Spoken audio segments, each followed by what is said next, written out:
Good morning students. आज हम क्रिया के पाठ का दोहरान करेंगे। तो यहाँ पर सबसे पहले क्रिया की परिभाषा।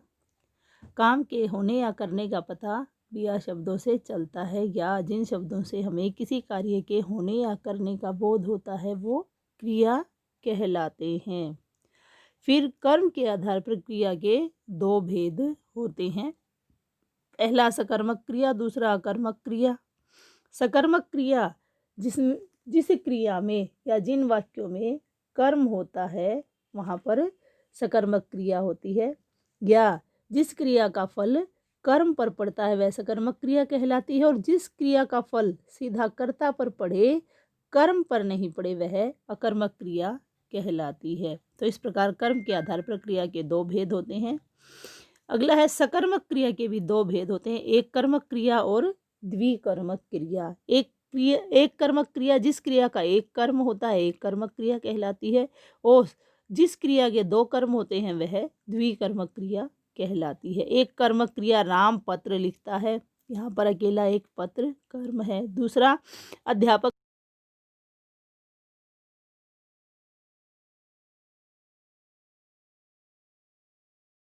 फिर हमने संरचना के आधार पर क्रिया के भेद पढ़े थे। पहला संयुक्त क्रिया, दूसरा नाम धातु क्रिया, तीसरा प्रेरणार्थक क्रिया और चौथा कृदंत क्रिया।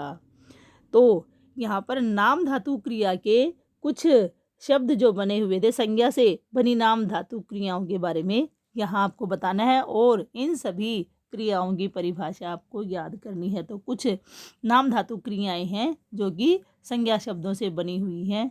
तो यहाँ पर आप देखिए, दुख का जैसे दुखना, चक्कर का चकराना, ठग का ठगना, खर्च का खर्चाना है।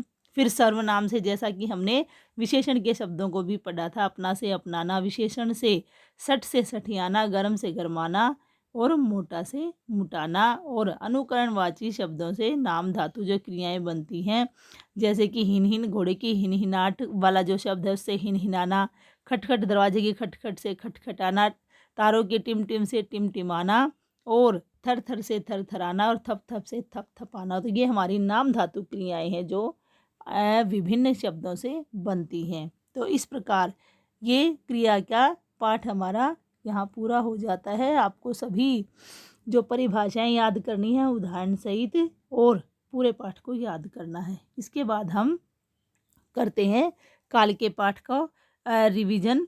काल के पाठ में काल क्रिया के होने या करने के समय को बताता है। जिस प्रकार हमने क्रिया के पाठ में जाना कि जिन शब्दों से किसी कार्य के होने या करने का पता लगता है वो क्रिया कहलाता है, ठीक इसी प्रकार जो क्रिया संपन्न या क्रिया के पूरा होने के समय का जो समय को बताता है उसे हम काल कहते हैं। तो यहाँ है काल क्रिया के होने के समय को बताता।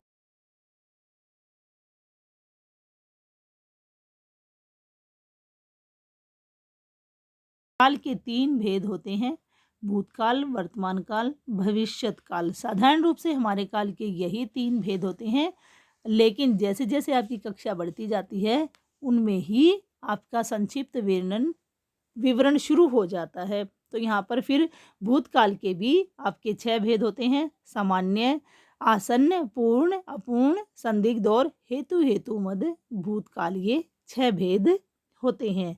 उसके बाद वर्तमान काल के भी आपके 3 भेद होते हैं, सामान्य, वर्तमान काल। जब पाठ पढ़ा था तब मैंने आपको बताया था कि भूतकाल के 6 भेदों में पहला सामान्य भूतकाल है, वैसे ही वर्तमान काल के भी पहले भेद में सामान्य वर्तमान काल ही आता है, दूसरा अपूर्ण वर्तमान काल और तीसरा संदिग्ध वर्तमान काल होता है। और अंतिम है आपका भविष्यत काल के भी 3 भेद यहाँ पाठ में आपको बताए गए थे। तो यहाँ भी देखिए, पहला सामान्य भविष्यत काल ही होगा, और उसके बाद संभाव्य भविष्यत काल और हेतु मद भविष्यत काल आपका हो गया। तो इस प्रकार ये हमने थोड़े संक्षिप्त रूप में आज क्रिया और काल के पाठों का दोहरान किया है।